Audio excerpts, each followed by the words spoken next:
Hey guys, this is Rob with RK Titanium, and today we're going to be showcasing with you a set of our V2 front mount intakes and charge pipe kit for the S55 engine BMW M3 M4.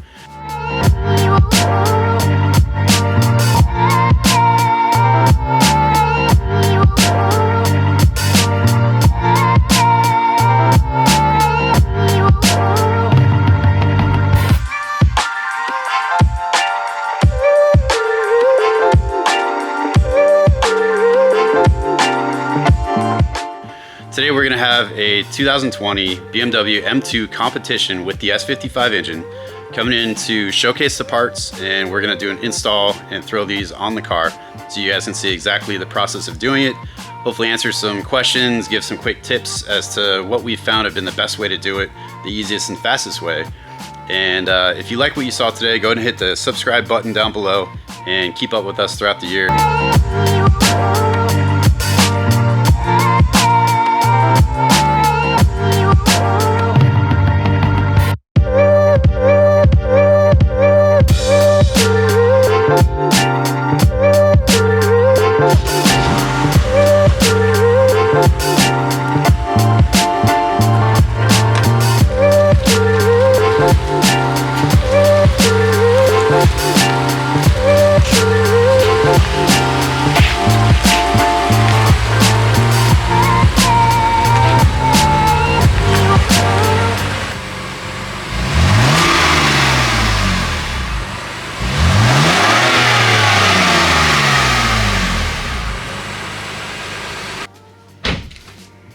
Here they are.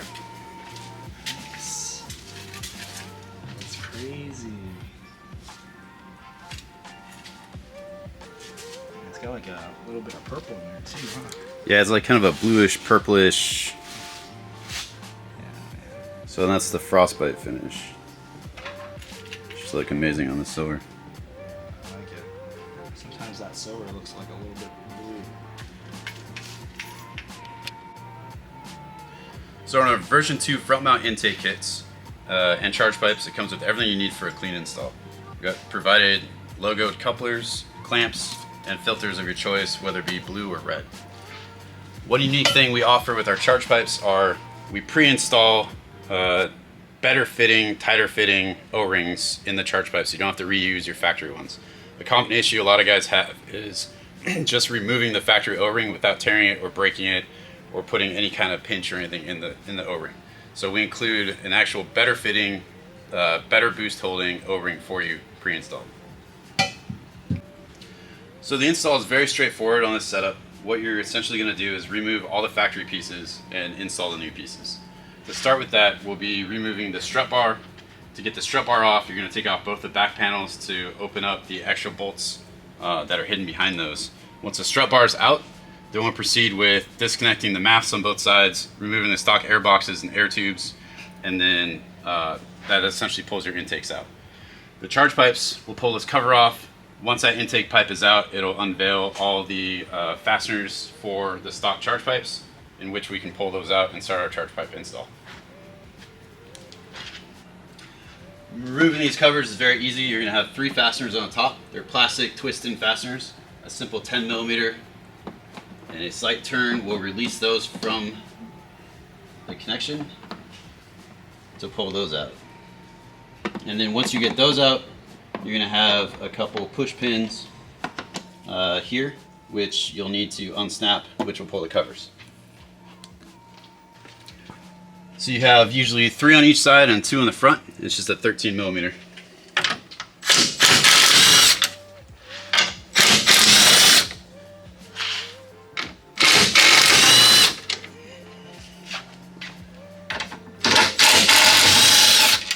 Followed by a 10mm right here holding your reservoir.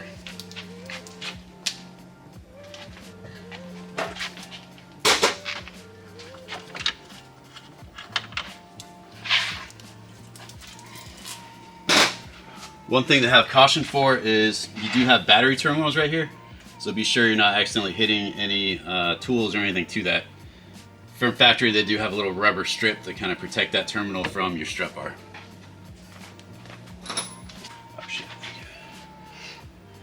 So we'll just pull these up on the other side. There's another one of those push pins down there. There's usually one on this side that looks like it's missing. So you just get this pin out with your removal tool, if you have one. If not, you can probably use like a flathead screwdriver. Works. It's not as pretty or as quick, but it does the job.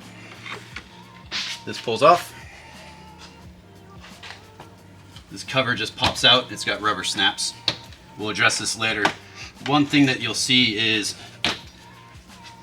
how the stock charge pipes, they start off round and they go kind of flat and flatten out.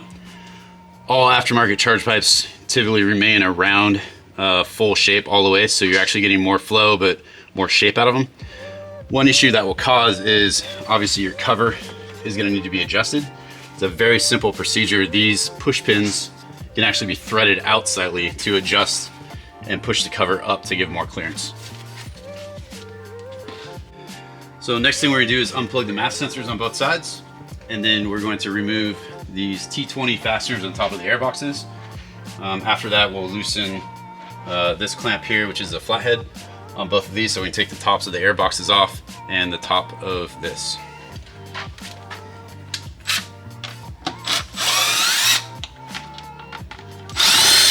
These have like a lock in them, so it's not going to fall out of your engine bay if for some reason you over loosen it.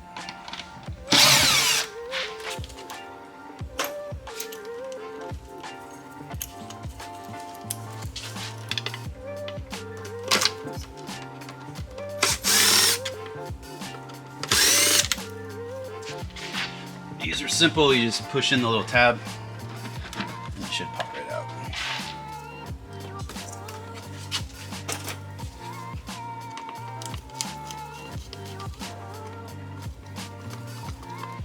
This hose will unclip and get tucked later.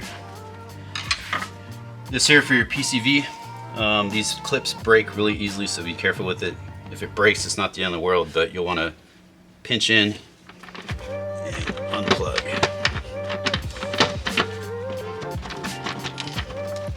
Sometimes you can't get it. Flathead persuasion helps.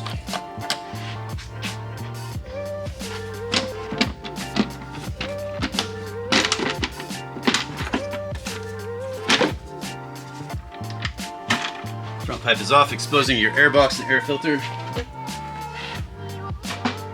which can be removed. They've got rubber push pins, so it's basically just a good tug and it will come out.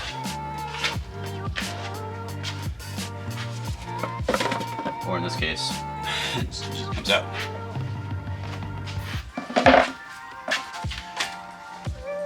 Same thing's done on the other side. Flathead screwdriver to remove this clamp. T20 again.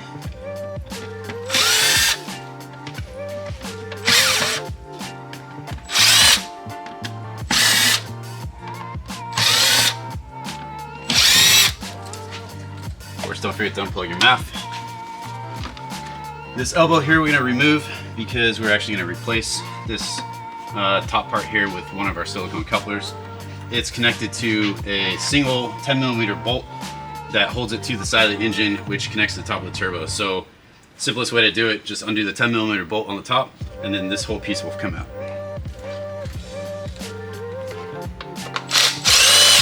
Of course, don't drop the bolt in the engine bay because you won't get it back. Just comes out just like that. From here, what we'll do is, again, flathead screwdriver, we're going to remove this plastic elbow and replace it with one of our silicone ones. We'll reinstall this later after we swap out the charge pipes. It makes it easier to get the charge pipes in and out. To remove the factory charge pipes, it's pretty easy. Again, you've got a flathead to loosen the clamp. I usually just do the one off the top mount cooler. You've got one bolt on the bottom of the charge pipe on each side, and it is a E10, so I usually add it to a 1/4" ratchet, pop in there. One tip on these is when you reinstall it, tighten it till it stops. Don't go any further. You will strip it out, and if you strip those out, you're stripping out your turbos. So make it tight till it stops spinning. Don't go any further.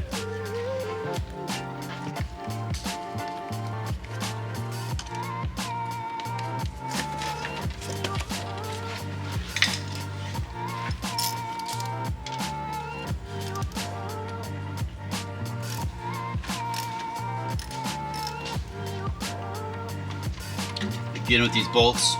Don't drop them. You'll lose them in the abyss. I say that, watch me drop it. Unique thing on these bolts here are, so it's got a seat on it, and the design with it is there's enough play on this. So even when it's fully bolted down, the bottom of your charge pipe still has a decent amount of play. It's not gonna be a solid mount. That's where those O-rings are really important to have a nice strong seal on the turbos. So even when it's bolted down, you can still get quite a bit of movement on the charge pipe, which helps for adjustment, removing, installing, and flex.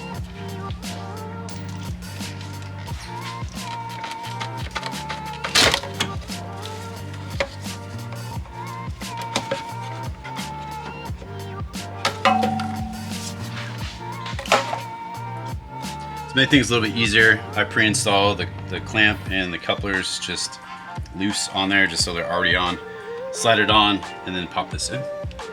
It's more aesthetics, if anything, but I always try to point my T-bolts facing away so they're in the same direction so they look nice and clean after it's installed.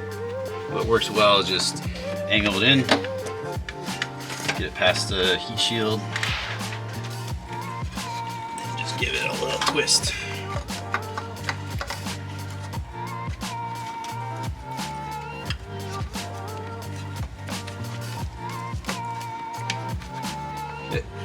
Get it slid on.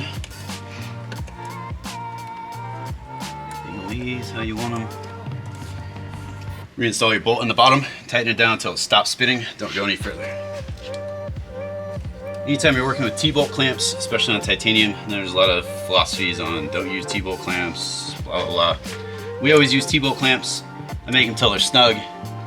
Usually just a little bit past snug, but not overly tight, because yes, they are strong. Yes, they can dent the titanium. So usually I'll make them snug, go for a drive, see if they pop off. If they don't, you're good. If they do, make them just a little bit tighter. But overall, I think T-bolt clamps do hold better than standard worm clamps. I typically avoid power tools on T-bolts just because you really don't know how tight it's going on. Okay, we're gonna reinstall our factory tube back to the side of the engine. Now that our rear charge pipe is on, we're gonna reuse that 10mm bolt that you took off. After that's on, we're gonna set our first 90-degree coupler with one of our first clamps on the top, so it's facing towards the front headlight. This will just seat back on. You'll feel it kind of go on back onto the turbo. You can twist it a little bit, rotate to line up the bolt hole.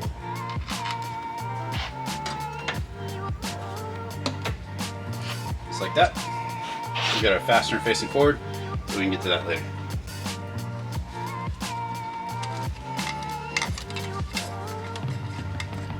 Usually with the rear pipe, you can get it seated, rotate it down and get it to pop onto the turbo. It's a little bit easier to get to than it is on the rear pipe, because you have to work it in around some stuff.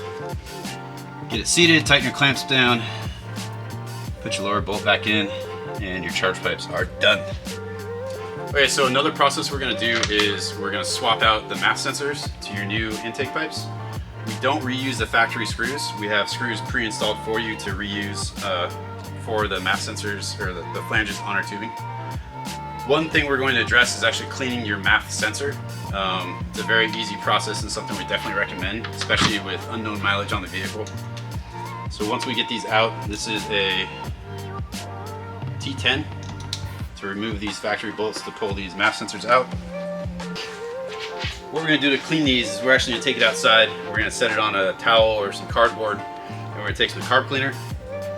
And we're going to focus on spraying some carb cleaner inside this area here, the rear and the front, just kind of clean out any soot, any oil buildup, anything that's inside this MAF sensor.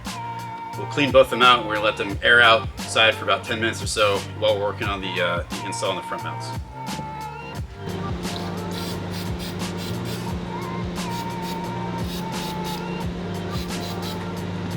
It's also good to go ahead and wipe the O-ring, get any of the built up dirt or anything off it so we can get a good seal on the new charge pipes.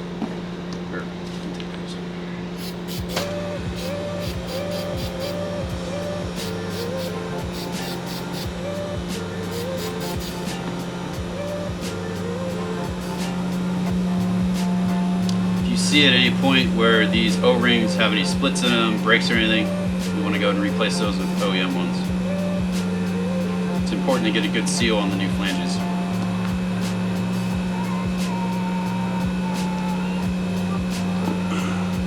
Let those air out for a little bit, and on to the next. So next step for the front intakes, we're going to remove these factory inlet ducts right here on both sides. They're very simple. You basically I'll use a flathead screwdriver and just kind of pry it out, or you can just give it a nice pull and it should come out. This is the same routing that we're going to run the piping through to your front grills. So these pop out. Just put these aside, save them for later. Next step, we want to unfasten the top edge of the bumper so that we can pull it back, get our hand back behind it, and unsnap the front grille to get to the work in the front side here. It's very simple. This rubber trim is just going to pull off. Set this aside. And on the top here, you've got 6 T20 bolts that you're going to pull off.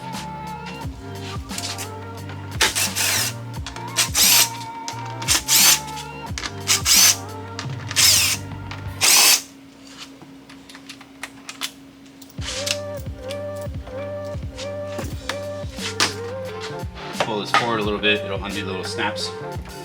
And now we have access to get our hand back behind and unsnap the grill. Okay, so the trick to getting these off is you're going to, for the top ones all the way down to the sides, you reach your hand back, and you're basically just gonna pop this tab, push this tab down so you can get it to snap out. The ones on the bottom, what we found works best is use a trim tool or something similar. You know, just reach in, and they're basically in between these slats. You know, reach in and pop them out.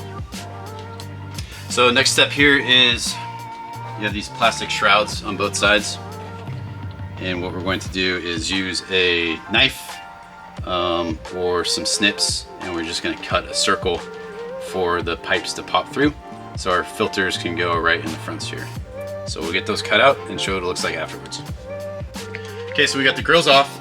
We trimmed the openings on both sides. As you can see down here, use a combination of some snips, knife, whatever works for you, Dremel. But we want to get the opening cut out so we can get the pipe to pop through like on this side. And the next step from there is you're going to push your pipe through. So there's 2 different size pipes. They look the exact same, except one of these is going to be longer than the other one. The longer side is going to go on the driver's side of the car, or facing forward the right-hand side. The shorter side is going to go on the left side or passenger side for the US spec cars. The trick to it is you're going to feed it through and then do a twist and it will go in. One thing, especially with the M2s, the headlight shape is a little bit different. So what we found that actually works is on your headlight fastener right here, I believe it's a T20 or T25, you'll take this single bolt out, which will free up the headlight to be able to push it forward, and that gives a little more room in that channel to be able to actually get the pipe to go through. Another thing, this is a rubber seal that goes on the back part of the OEM duct, and you'll be able to pull that out from through the grill to pull that out of the way so you can get your pipe through. Okay, so we got both pipes in, we have both filters set in. Something that really helps is the clamps on the filters make it so you can get to the fasteners from inside the grills. We went and got these set in, we got them set pretty straight. On the top, we already went through and fastened up the top of the bumper. We can then put our seal back on, we can snap our grills in. Typically, I'll snap the grills in after I set the next pipes, just in case I need to adjust or move anything, so the grills usually go in last. At this point, if you look inside the engine bay, you'll see both pipes. We've got the longer one on this side, shorter one on the other side. They're facing relatively straight towards the back. We'll use our 90-degree coupler on the driver's side, the right-hand side here. And we'll use a 45-degree coupler on the left side, the passenger side, to connect our next pipes. We went ahead and reinstalled the MAF sensors after we let them dry out. These are directional. There's only one way they will go. On the actual flanges themselves, we have a laser marked arrow, so you can see which direction the flow will go. You want to match it up the same way on the sensors. The sensor's only going to bolt in one way. Make sure the O-ring is fully seated in there before you start bolting it down. you'll be able to tell it'll kind of like pop in and it'll feel relatively snug. Then fasten it down, hand tight those. This pipe will go on this side, and then the other pipe will go across the front. Okay, so we got the intakes all installed, ready to go. Charge pipes all installed, ready to go. Got our filters set exactly how we want them. The last step with the install is we want to make sure we plug in our MAF sensors. Push them until you hear a click on both. And then our PCV breather just pops right in. Like so. And then typically what I'll do at this point before I put the rest of the engine bay back together is I'll wipe down all the titanium, getting the fingerprints off of it. Usually we're wearing nitrile gloves anyways, but just to get any of those spots off, what I typically recommend is a clean microfiber, and your favorite quick detail spray works great. Just do a little spray on the rag, give it a good wipe down before you throw all the rest of the stuff on. You get any of that extra little dirt, fingerprints, anything like that off of the pipes. Another suggestion I have is, especially if you're running the CS style hood with the vent on it or any kind of aftermarket hood with the vent, when you wash your car, just take a rag or a towel or a microfiber and just drape it over the titanium pieces. What we're trying to do is prevent any water spots from accumulating and essentially burning into the finish, anything like that. So by doing that, it's going to help absorb some of that extra water that comes in off the hood. After you wash your car, pop your hood, just give it a good wipe down, make sure we don't get any of those water spots that get left on the finish.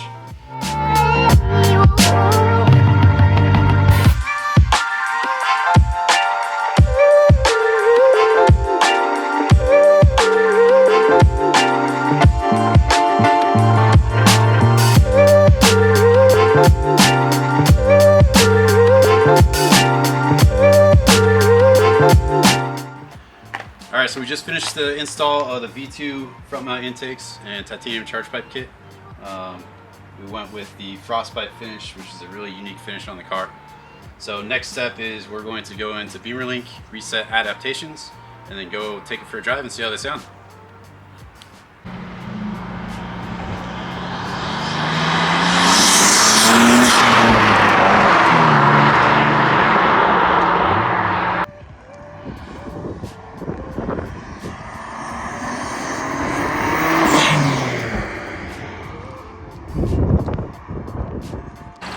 Yeah.